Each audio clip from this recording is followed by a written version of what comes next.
بسم اللہ الرحمن الرحیم۔ ریاست مدینہ کے گورنر کا محاسبہ۔ حضرت سعید بن عامر رضی اللہ عنہ حضرت عمر فاروق رضی اللہ عنہ کے دور میں ایک علاقے کے گورنر تھے۔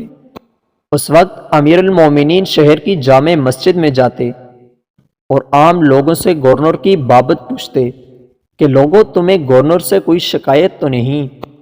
جب حضرت عمر فاروق نے حضرت سعید بن عامر کی بابت لوگوں سے پوچھا کہ گورنر سے کوئی شکایت تو نہیں، تو لوگوں نے جواب دیا جی حضور 4 شکایتیں ہیں۔ تو حضرت عمر فاروق رضی اللہ عنہ نے گورنر کو بلایا اور فرمایا 4 شکایتیں ہیں لوگوں کو آپ سے۔ پہلی یہ کہ آپ لوگوں سے فجر کے وقت نہیں ملتے، اشراق کے وقت ملتے ہیں۔ حضرت سعید بن عامر رضی اللہ عنہ نے جواب دیا کہ میری بیوی جس نے 30 سال میری خدمت کی اب بیماری کی وجہ سے معذور ہو چکی ہے۔ میں صبح نماز پڑھ کر اپنی بیوی کو ناشتہ بنا کر دیتا ہوں، اس کے کپڑے دھوتا ہوں، اس کا پاخانہ صاف کرتا ہوں، اس لیے دیر ہو جاتی ہے لوگوں سے ملنے میں۔ جب لوگوں نے پہلی شکایت کا جواب سنا تو ان کے رونگٹے کھڑے ہو گئے۔ دوسری شکایت یہ ہے کہ آپ ہفتے میں 1 دن لوگوں سے نہیں ملتے۔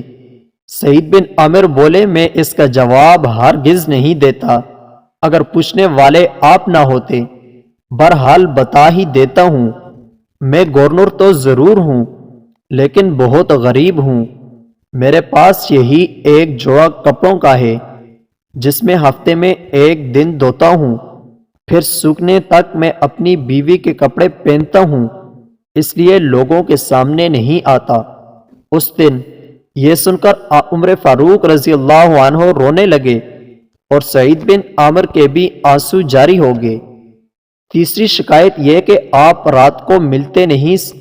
سعید بن عامر رضی اللہ عنہ بولے دن سارا مخلوق کی خدمت کرتا ہوں، میری داڑھی سفید ہو چکی ہے، مطلب کہ کسی وقت بھی مالک کا بلاوا آ سکتا ہے، اس لیے پوری رات اس رب ذوالجلال کی عبادت کرتا ہوں، کہیں دن حشر کو رسوا نہ ہو جاؤں۔ چوتھی شکایت ان لوگوں کی یہ ہے کہ آپ بے ہوش کیوں ہو جاتے ہیں؟ سعید بن عامر رضی اللہ عنہ بولے میں 40 سال کی عمر میں مسلمان ہوا، ان 40 سالوں کے گناہ یاد کر کے روتا ہوں، کیا پتہ میرا مالک مجھے بخشے گا بھی یا نہیں، بس خشیت الہی سے میں بے ہوش ہو جاتا ہوں۔ اے عمر رضی اللہ عنہ، ان شکایتوں کے نتیجے میں جو میری سزا بنتی ہے دے دو۔ حضرت عمر رضی اللہ عنہ کے ہاتھ اٹھے اور رب سے التجا کی، یا اللہ اس طرح کے کچھ اور گورنر مجھے عطا کیجیے۔